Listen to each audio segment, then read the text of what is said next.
Adapter l'inadaptable, c'est le défi que s'est lancé le réalisateur Harry Folman, célèbre pour son film d'animation Valse avec Bachir. Il se frotte aujourd'hui à un monument international, le journal d'Anne Frank. L'origine de ce projet, un appel de la Fondation Anne Frank. On lui propose de réaliser l'adaptation du célèbre journal, mais il refuse. Certain qu'il n'a rien à ajouter, les adaptations de l'œuvre sont en effet nombreuses et diverses. En 1955, Goodrich et Hackett proposent une pièce de théâtre à Broadway. 2 ans plus tard, George Stevens réalise le film. En 1995, Akinori Nagaoka l'adapte en animé japonais. En 2008, la BBC crée la série télévisée. Plus récemment, Eric Emmanuel Schmitt a lui aussi donné sa vision dans une pièce de théâtre.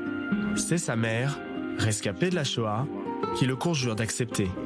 S'il ne réalise pas le film, elle n'aura plus de raison de vivre. Il relit le journal, les mots d'Anne Frank le touchent. Mais alors comment se différencier des adaptations précédentes ?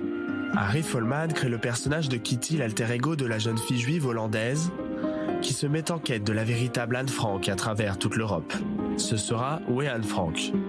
Harry Folman voulait mettre le livre à la portée des enfants d'aujourd'hui, pour qui l'image prime souvent sur les mots. Il fait alors appel à son fidèle acolyte, le dessinateur David Polonsky.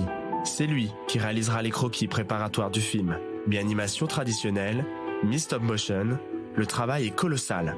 Un budget de 16 millions d'euros, un financement international, soutenu par le Luxembourg, la Belgique, les Pays-Bas et Israël.